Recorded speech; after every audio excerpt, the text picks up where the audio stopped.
À quoi servira le dialogue? Dialoguer, oui, mais pour quelle finalité? Les gouvernements soumis est-ce qu'il séduit et convainc la population congolaise? Toutes ces questions seront abordées avec Ali Kassongo, qui est notre invité, à qui j'ai dit bonjour et bienvenue.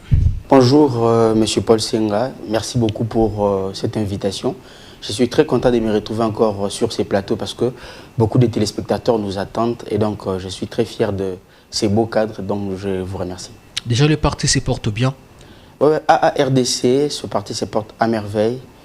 Tout va bien. J'en profite de l'occasion pour saluer l'autorité morale, l'excellence Ben Kadé Kabantou qui nous suit, et aussi l'interfédéral des AARDC Nord Kivu qui séjourne ici à Kinshasa, Monsieur Emmanuel Zagabé. Je profite aussi de les saluer et saluer tous les membres du parti. Et la ministre de la Culture? Je vais arriver. Yolande. Ouais. Il n'y a pas de biscuits aujourd'hui? Il y a des petits biscuits pour elle. Je profite de l'occasion directement. Merci pour l'espace. Et donc, comme mes téléspectateurs me connaissent très bien, j'ai toujours l'habitude d'apporter quelques biscuits pour ceux qui me suivent. Et aujourd'hui, il s'agira de jeter les fleurs à Madame la ministre des Cultures et Arts, Madame Yolande Elébé, l'une des poétesses la plus reconnue en Afrique centrale, pas seulement au Congo. Elle est reconnue par ses œuvres. Alors, je profite de jeter des fleurs à Madame la ministre. Pourquoi?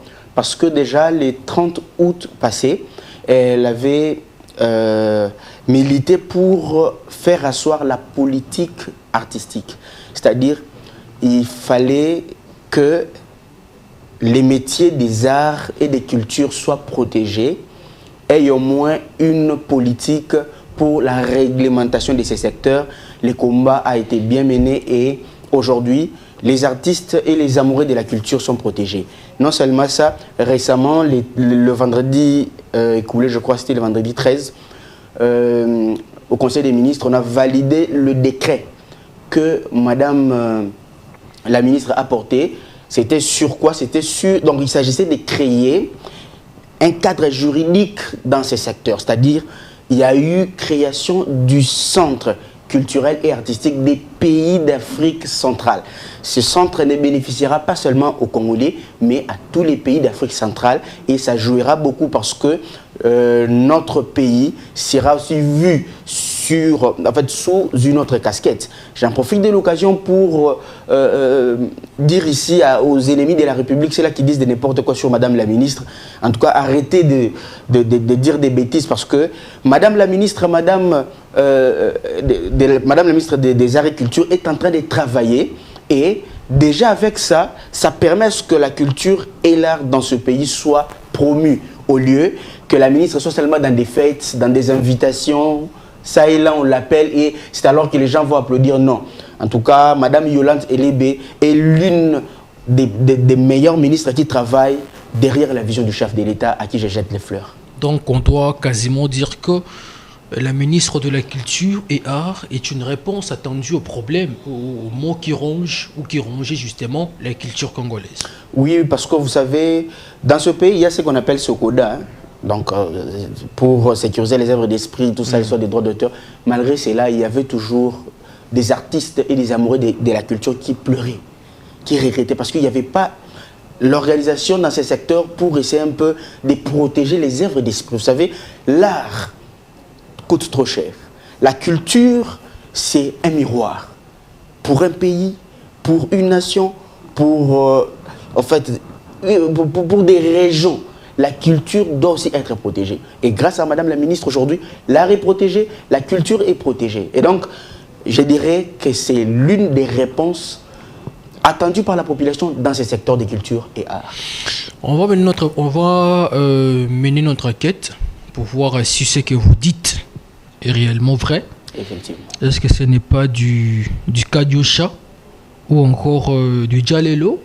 On ne sait pas. Nous apportons à la population ces... Voilà, nous irons au cabinet, au cabinet de la ministre. Nous irons également voir d'autres artistes pour voir dans quelle mesure certifier ce que vous avez ici dit ici sur ces plateaux. Alors, on va aborder la première thématique de notre émission, de notre entretien, qui porte sur le dialogue proposé par Martin Fayulu. Alors, le patron ou le président du parti politique SID veut réunir le force vive, le politicien autour de Félix Tshisekedi pour parler du Congo, parler de problèmes qui rongent les sociales des Congolais. Est-ce que c'est une démarche qui vous séduit et convainc? Merci beaucoup pour cette question pertinente qui est de l'heure. Et je crois que nos téléspectateurs attendaient aussi cette question. C'est très importante et pertinente. Il faudrait alors analyser cette démarche emboîtée par Martin Fayulu. Martin Fayulu veut réunir tous les Congolais autour d'une table pour discuter sur l'intérêt du pays. Bien sûr, mais il faut relever d'abord que nous sommes dans une période très chevauchée et à l'heure actuelle, il faut dire la vérité à la population. Sentez-vous à l'aise. Très bien. Je voudrais analyser avant de répondre à cette question. Est-ce que le dialogue, cette démarche menée par Martin Fayulu, c'est pour l'intérêt réellement de la population? Ce sont les intérêts de la population qui seront en fait au four et au moulin pour dire nous dialoguons pour l'intérêt de notre peuple, ou c'est le partage des gâteaux? Parce que selon mes analyses, Martin Fayulu aujourd'hui n'a aucun poids politique. Donc, vous estimez quoi par là? Qu'est-ce que vous voulez dire par Je voulais dire ceci. Par ces mots. Nous étions allés aux élections de 2023. Les chefs des partis politiques, il y a des ceux-là qui ont eu des députés nationaux, des députés provinciaux, des conseillers communaux, etc. Et il y a des ceux-là qui sont forts, qui ont le poids politique. Prenons l'exemple de M. Modeste Batilukwebo qui revendique par rapport à son poids politique, par rapport au nombre de députés, par rapport au fait, à son poids. Bref, il n'a pas encore reçu gain de cause quant à cela. Okay. Mais aujourd'hui, nous allons nous rendre compte que Martin Fayulu n'a pas de poids politique. Pourquoi? C'est à cause de lui-même. Il a refusé catégoriquement à ses cadres militants de ne pas aller aux élections, de ne pas postuler. Et ils ont respecté les mots d'ordre de leur patron. Et au finish, c'est Martin Fayulu qui est allé au soir pour se précipiter et déposer sa candidature. Et lui, il a été candidat malheureux, encore une deuxième fois, candidat malheureux.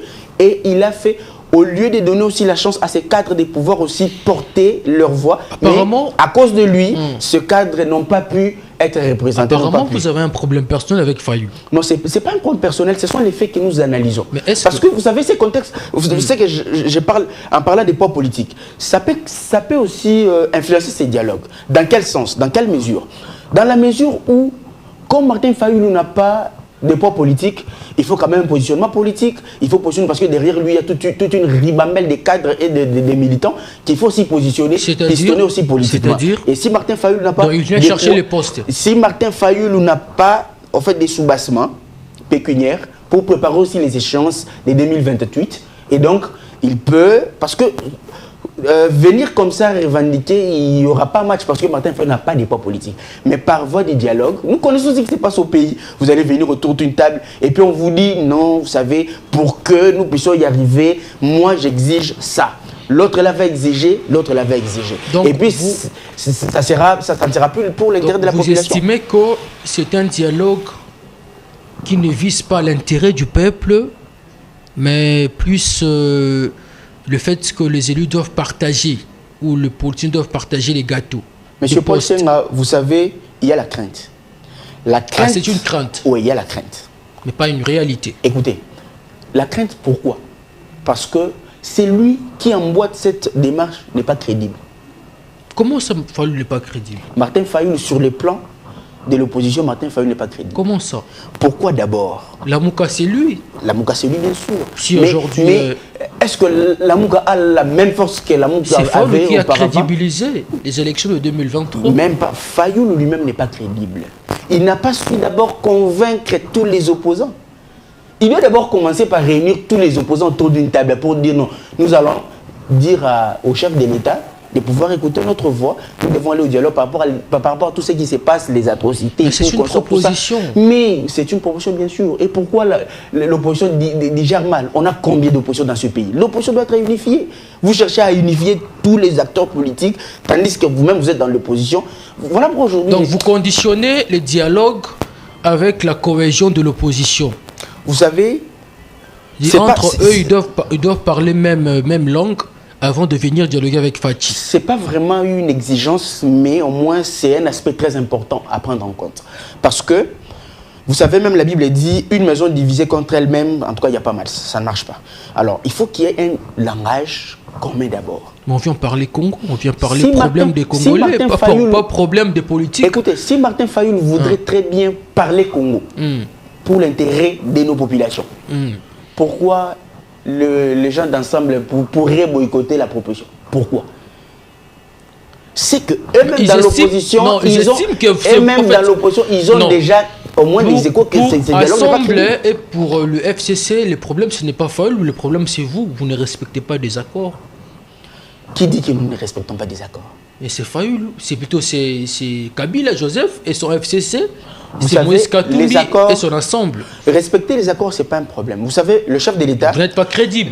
Nous sommes très crédibles. Les chefs de l'État, très crédibles. Les problèmes des accords résident à quel niveau, en quelle dimension? C'est que le chef de l'État peut faire passer des accords pour l'intérêt de la nation.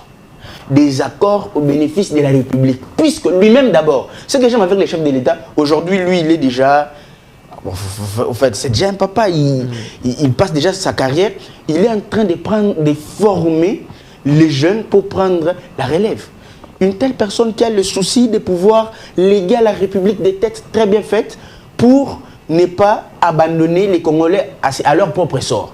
Alors, une telle personne est favorable au dialogue et aux accords. Mais si ces accords, c'est par exemple tisser des liens, des accointances ou des affinités avec l'ennemi, eh bien, les chefs de l'État restent intransigeants. Vous n'estimez pas... Et quant à cela, vous allez traiter les chefs de l'État de ne pas être crédibles. Non, je dirais, d'abord l'opposition, c'est elle qui n'est pas crédible.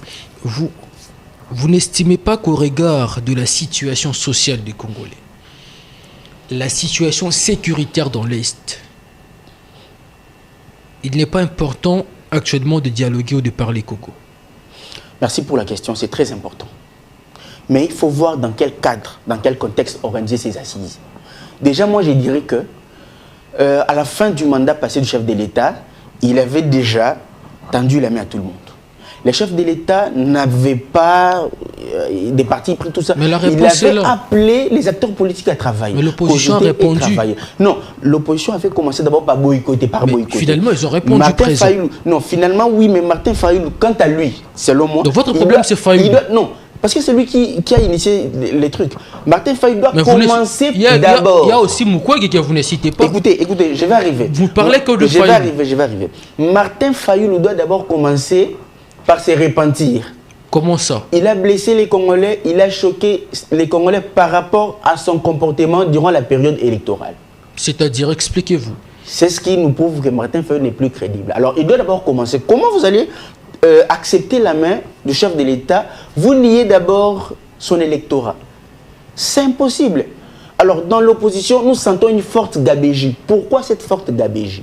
Parce que les dirigeants de l'opposition, entre eux, c'est comme s'ils sont en train de chercher à tout prix avoir le pouvoir, à tout prix gérer la République, mais pour des fins propres. Martin Fayoul doit nous montrer, noir sur blanc, les bien fondés de ses assises. Non, si réellement, parce que la grande question est pourquoi Fayoul doit se repentir? C'est que nous voulons Qu'est-ce qu'il a fait? Il a tué Martin Fayoul doit se repentir. Premièrement, il doit d'abord accepter que le chef de l'État l'a battu aux élections. 2018 comme 2023. 2 fois.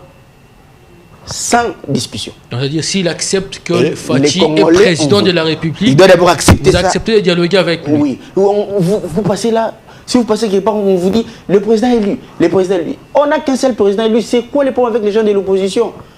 C'est son Excellence, M. Félix Antoine Tshisekedi Tshilombo, le président élu et réélu.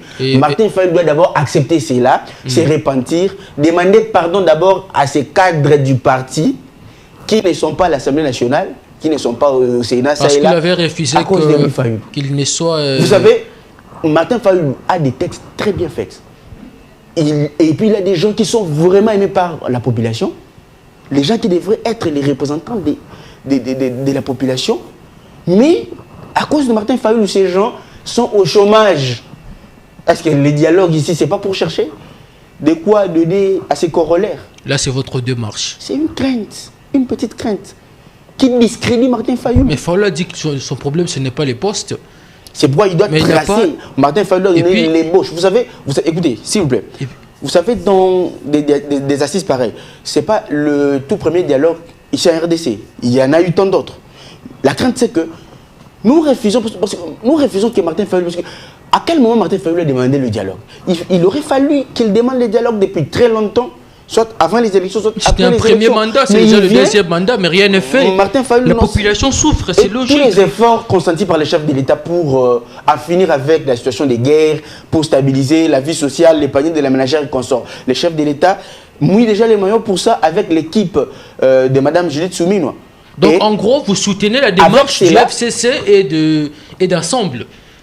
Non, vous savez, FCC vous êtes contre Fayulu. FCC et Ensemble aussi ont des problèmes très sérieux. Quel problème? Les histoires vous de avez FCC. travaillé avec D'abord, eux. Joseph Kabila.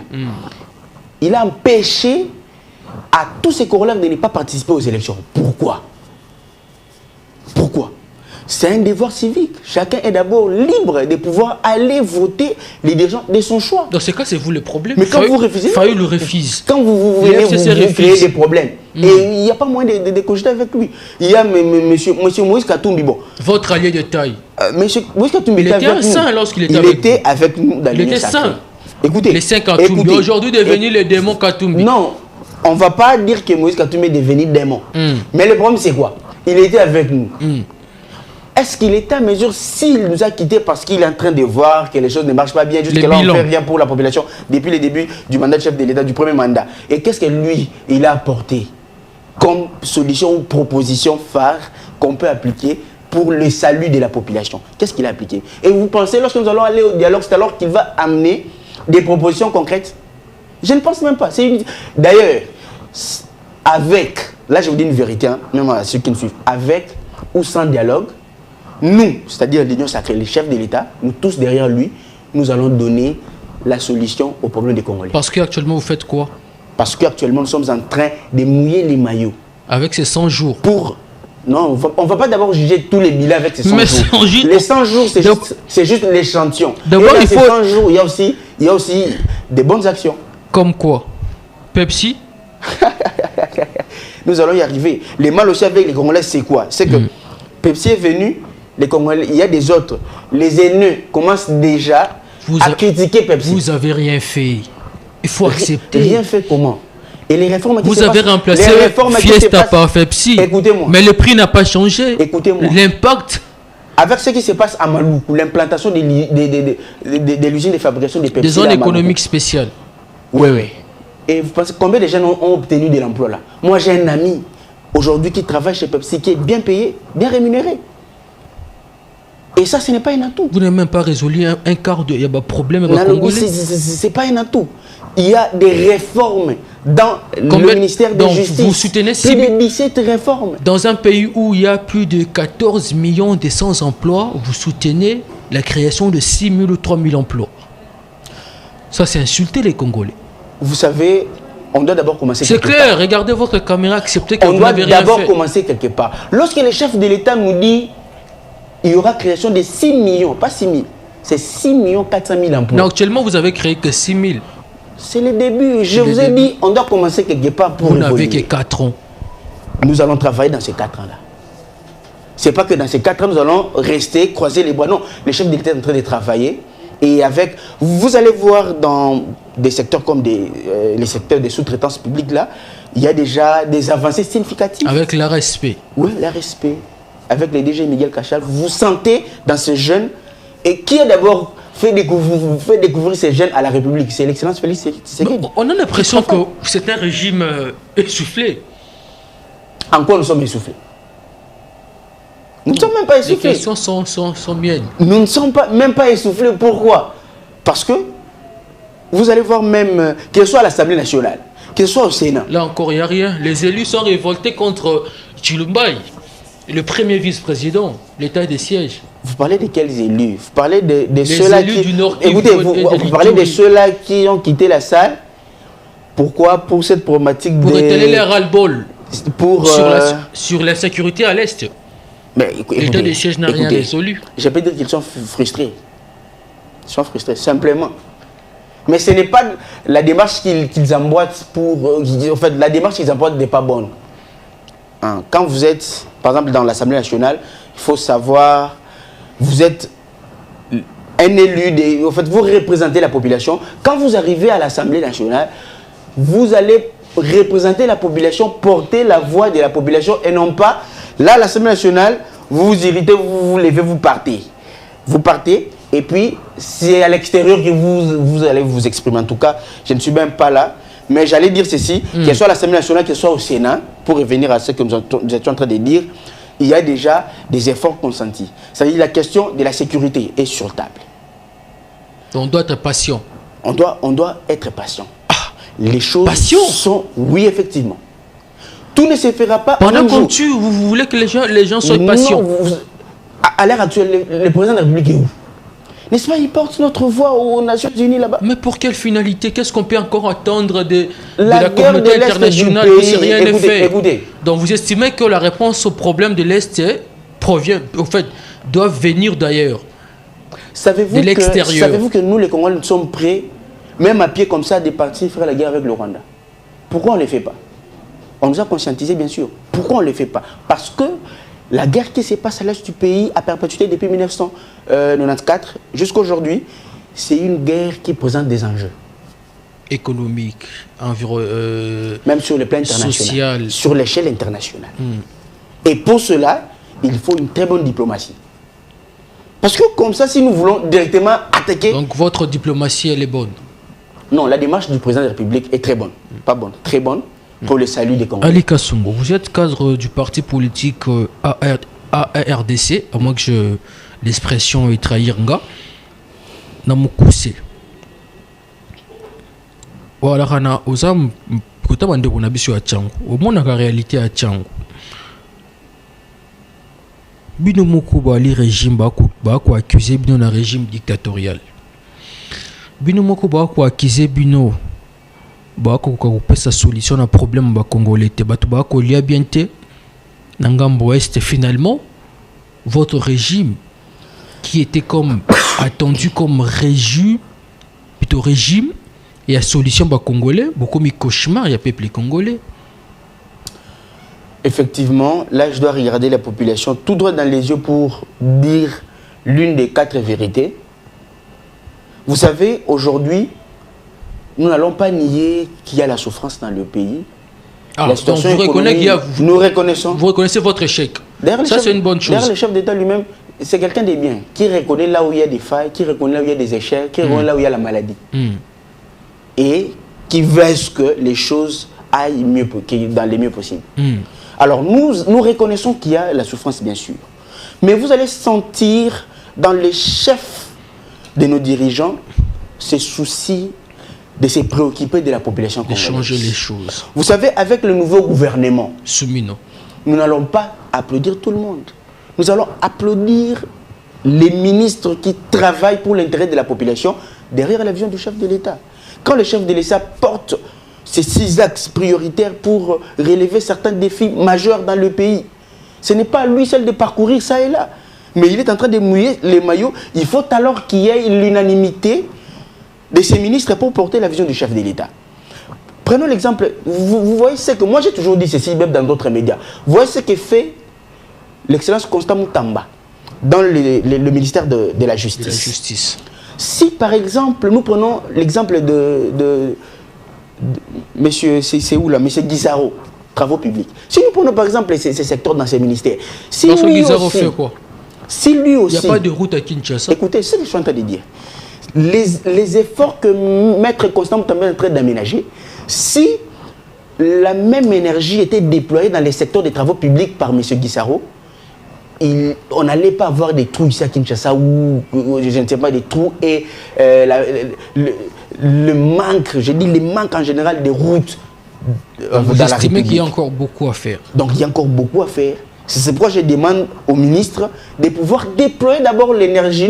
Nous avons d'abord besoin de voir le souci de pouvoir aider le chef de l'État. Il faut mouiller les maillots. Si aujourd'hui il y a remaniement, certains ministres ne reviendront jamais. Pourquoi? Parce qu'il y a ceux-là qui ne travaillent pas derrière la vision du chef de l'État. Il faut mouiller les maillots. Il y a beaucoup de défis à relever. Le problème, c'est les chefs ou le problème, c'est les personnes qui accompagnent les chefs? Non, le chef est déjà dans les bons. Il y a maintenant les gens qui sont là pour qui sont là, qui ne veulent pas aider les chefs de Ils l'État. n'ont pas encore compris la vision, en fait. Ils n'ont pas encore compris la vision du chef de l'État et ne veulent pas aider les chefs de l'État. Or, d'abord, Maître Constant Moutamba, il vient de l'opposition. C'est un opposant. Un opposant dans un gouvernement du régime. Il est venu... Bon, vous avez changé des choses. Hein? En fait, quand il arrive, c'est la démocratie, papa. Ça, c'est la démocratie. C'est la démocratie. Le chef de l'État n'est pas un dictateur. Ça sera historique. Ouais, de la même manière, la nomination de Judith Suminwa est historique. Historique, ça s'inscrit dans l'histoire. Les Congolais retiendront également que durant un mandat, on a vu un opposant devenir ministre, mais il est toujours opposant. Ça va. Il est devenu ministre. Lui-même, il a dit qu'il reste opposant. Mais il est dans un gouvernement. Est-ce que vous savez qu'il y a aussi une redevabilité de la part du citoyen congolais? Parce que le citoyen congolais, quand vous arrivez dans des cercles de décision, quand vous arrivez là où il faut prendre les décisions, là où il faut diriger la chose publique, il faut d'abord avoir l'essence patriotique. Un civisme élevé, comme Maître Constant Moutamba. C'est un opposant, mais quand il arrive, il prend d'abord tout ce qu'il a, il jette, il met à côté, il prend la question du pays et la vision du chef de l'État comme son cheval de bataille. Il faut rappeler qu'il était aussi empoisonné. Hein? Par les ennemis de la République, papa. Tout dépend de la mauvaise foi de ceux-là qui sont en train de voir les choses aller mieux. Vous savez, aujourd'hui, il y a un concept que j'utilise aujourd'hui pour certains opposants. Okay. Il y a les opposants, les résistants, tout ça. C'est quoi ce concept? Il y a ceux-là qui sont en train de mener très bien l'opposition, mais il y a ceux-là que je qualifie, c'est pourquoi j'utilise cette expression, ce concept, les impolis politiques. Ils pensent qu'en insultant les régimes, ils seront applaudis par la population pour dire « Ah, voilà les opposants forts ». Non, vous êtes des impolis politiques, mes chers. L'opposition n'est pas l'art d'insulter les pouvoirs. L'opposition n'est pas l'art de tout boycotter, même lorsque vous avez raison. Insulté les pouvoirs. On n'a pas insulté les pouvoirs. Ne confondez pas la pression qu'on met sur les pouvoirs pour essayer un peu d'arranger certaines choses. La pression n'est pas interdite. Kabila Rwandais, Kabila Mouyibi, Monsieur Martin Fayulu aussi, il met la pression, ça et là, tout ça. Et vous savez, aujourd'hui, pourquoi j'ai dit que Martin Fayulu n'est pas crédible? Vous savez, qui peut engager l'opposition dans ces pays? Il y a une seule personne que je regrette actuellement qui peut engager. Qui est-ce? Malheureusement, il n'est pas dans l'opposition. Fatih Béton. Fatih Béton. C'est l'unique acteur politique actuellement, s'il n'est pas aux affaires, il peut engager. C'est lui qui peut engager l'opposition et c'est à lui qu'on peut même faire confiance. Parce que nous arrivons à la fin de notre entretien. Dites-nous, est-ce qu'il faut aller dans ces dialogues sans Kabila et Moïse Katumbi? Je dirais farouchement non. Le dialogue a une connotation, a une sacralité que j'appelle l'inclusion. C'est-à-dire, le dialogue doit être inclusif. Quand vous allez au dialogue, vous frustrez déjà les autres. C'est comme si vous marginalisez les autres pour dire nous allons même sans vous. Il faut libérer Seth Kikouni. Il faut libérer Seth Kikouni Jean-Marc Kabunda. Seth Kikouni répond à ses actes. Et Jean-Marc Kabunda aussi répond à ses actes. Et il marche aujourd'hui. Hein. Vous savez, l'appareil judiciaire n'est pas manipulé par la politique. Ce n'est pas l'union sacrée qui détient ces gens-là. C'est l'appareil judiciaire. Quand ils seront quittes, ils seront libérés. Vous estimez qu'il y a maintenant l'état de droit? Monsieur Vital Kamerhe était où? Incarcéré où? N'est-ce pas la même prison? Aujourd'hui, il est quitte. C'est la démarche judiciaire. On n'a pas des injonctions. C'est le seul régime où le chef de l'État n'a pas des injonctions. Arrêtez-moi celui-là. Mettez-moi celui-là en prison. Le chef d'État n'a pas ces histoires. Il laisse la justice faire son travail.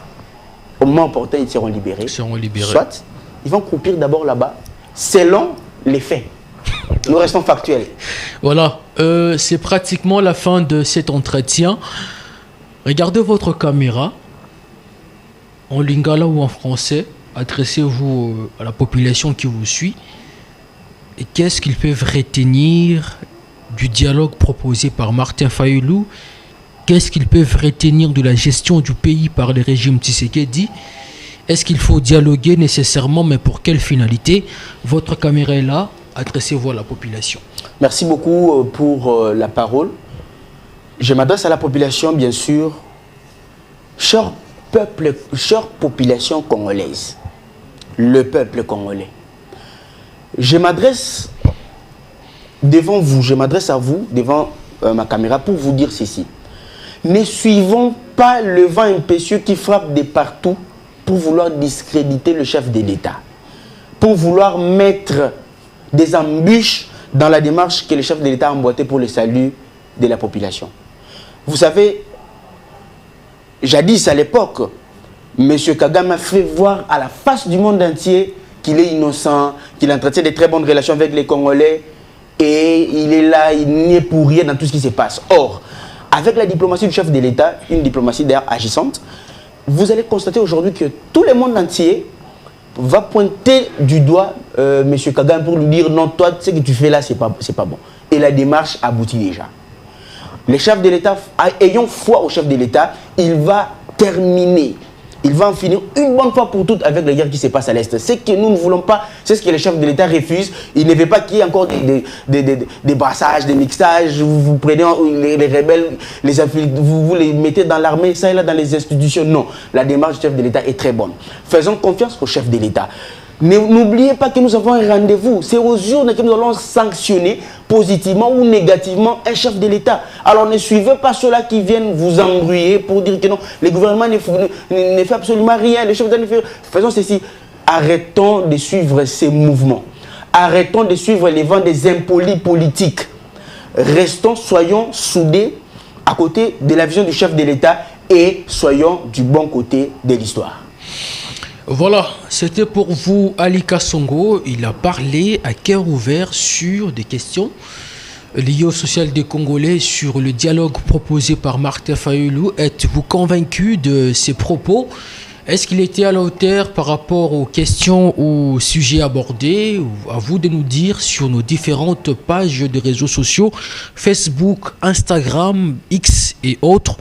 Alors, très chers téléspectateurs, je vous retrouve prochainement. On va justement, avec lui, je pense que c'est pas une dernière, on va vous recevoir prochainement pour parler de la... servir la population. La question liée à la Constitution, ça vous tente? Cette question... D'ailleurs, c'est une très bonne question actuellement. En gros, ça vous tente ou pas? Et c'est déjà la fin. C'est une très bonne question. On vous reçoit prochainement. Nous allons en parler. Voilà. Mais c'est important. Ce sont des questions comme ça qu'il faut couler encre et salive. Il se réserve de donner la réponse, mais on sait que c'est parmi les personnes qui défendent le chef de l'État, qui défendent le bilan du président de la République. On va le recevoir certainement prochainement pour parler de cette question, mais aussi de la situation sécuritaire dans l'Est du pays. Je vous dis au revoir, portez-vous bien bon sur des programmes sur nos antennes. C'était Paul Senga, votre humble serviteur.